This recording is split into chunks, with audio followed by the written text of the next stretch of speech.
போற வழியில suppose puncture ஆயிடுச்சுன்னா என்ன பண்ணுவாருங்கிறது எனக்கு தெரியல. சப்போஸ் அதனால கூட லேட் ஆயிடுச்சுன்னா அந்த ஸ்டெப்னி இல்லாதவங்க லேட் ஆயிடுச்சு அப்படின்னு கதை கொடுக்கறதுக்கான காரணமாவும் இது இருக்கலாம்னு தோணுது மேடம். ஓகே, இப்ப தனி விமானத்துல போறதா சொல்றாங்களே, நீங்க பின்னாடியே ஓடி போறீங்களா ஏர்போர்ட் வரைக்கும்? ஆமா மேடம், நான் ஏர்போர்ட் வரையும் போயிடுவேன். அதுக்கு மேல என்ன உள்ள விட மாட்டாங்கன்னு நினைக்கிறேன். அதுக்கு மேல நீங்க உள்ள போய் என்ன எடுங்க அப்படின்னு சொன்னா என்னால எதுவும் பண்ண முடியாது. ரமேஷ் எடுங்க ரமேஷ், நம்ம தான் எக்ஸ்க்ளூசிவான தகவல் கொடுக்குறோம், கொடுத்தே ஆகணும், பேமெண்ட் வேற வாங்கியிருக்கோம். உங்களுக்கு என்ன மேடம், நீங்க ஈஸியா அங்க ஆபீஸ்ல இருந்து சொல்லுவீங்க, களத்துல நிக்கிறவங்க தான் வழி தெரியுது, நீங்க பேசுங்க மேடம், பிரச்சனை கிடையாது. நான் என்ன சொல்ல வரேன்னா, அவர் வந்து பயங்கரமா வந்து கிளம்பி வெளில வந்திருக்காரு. நான் முடிஞ்ச அளவுக்கு நான் கவர் பண்றேன் மேடம்.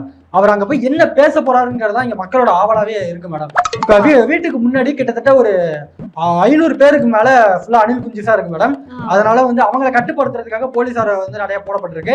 அவரு இன்னும் 10 நிமிஷத்துல கிளம்பிடுவாருங்கிறதா இப்போதைக்கு தெரிய வந்திருக்கு மேடம். ஓகே ஓகே, இப்போ ஒரு தனி விமானம் மூலமா வந்து சேலம் போறாரு.